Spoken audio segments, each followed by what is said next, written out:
Ndugu zangu,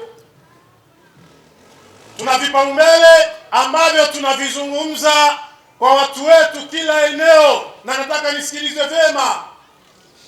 Angalia, umeishi Mbagala kwa miaka mingapi ukiwa mwanachama wa Chama cha Mapinduzi? Yale ambayo yanawatesa wapinzani katika jimbo hili, wewe yanakunusuru au unanusurika nayo kwa namna yoyote ile? Jibu hapana. Magumu, mazito, dhiki wanazopata wapinzani katika Mbagala, na wewe mwana CCM unazipata vile vile. Wajumbe wa nyumba kumi, sijui wajumbe wa shina, mnapita mitaani, mnachukua vitambulisho, mnaandikisha. Tunajua hiyo mbinu ni ya kitoto, imepitwa na wakati, na hamwezi kuiba kura zetu kwa sababu ya kuandikisha vitambulisho, kwa sababu ni kitu tunachokijua vizuri zaidi. Lakini pia hata hao mnaochukua vitambulisho vyao na wakawaambia wako pamoja nani, mioyo yao ipo mita 40,000 na mlipo nyinyi, siku ikifika na hivyo vitambulisho vyao, mtakuja kuona maajabu katika sanduku la kura, kwa sababu hakuna anayemtaka mgombea wa CCM katika jimbo la Mbagala. Nazungumza na watu wa Mbagala, uwe mwana CCM, uwe chama chochote cha upinzani, nataka nikuombe, mimi niliyesimama hapa, nikienda Dodoma nitakuwa mbunge mzalendo, mbunge ambaye kichwani mwake anaiwaza Mbagala tu, hakuna kingine ambacho nitakuwa nakiwaza zaidi ya Mbagala, Mbagala ambayo wewe upo ndani yake.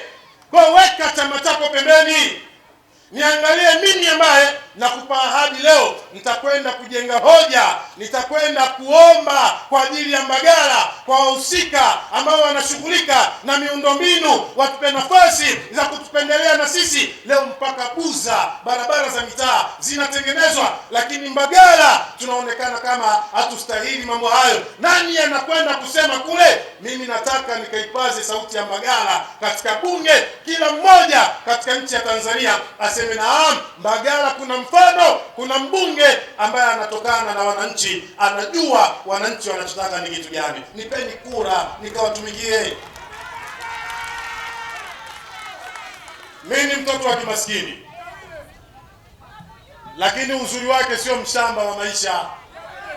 Kwa hiyo ukinipa mimi ubunge, usije ukadhania basi na nitakuwa nimepata nafasi ya kwenda kujifananisha na maisha ya watu. Leo hii mimi ni mgombea wa chama, mpaka inafika mahala wanajaribu hata kutaka kunizuia. Mlinzi wa chama anamkia nyumbani, lakini wakati fulani anafika nyumbani naambia mimi nimechukua boda, nimechukua daladala, nipo zake tayari. Usijidanganye kwamba labda mimi nikipata nafasi hii basi nitakuwa limbukeni eti mbunge au vitu fulani kutafuta fahari. Wallahi nakuapieni, maisha yangu ni haya, na tutakuwa tunapita huko Lisbon, si Mbagala Market, si Rangi Tatu, si wapi zake, si wapi, kote ndo tutakuwa tunazurura, tunaitengeneza Mbagala yetu kwa kushirikiana, kuondoa changamoto tulizokuwa nazo na kuifanya Mbagala kuwa mfano katika miji mingine. Na kuomba ndugu yangu, umeiona Mbagala hii imedhoofishwa sana katika maeneo ya michezo.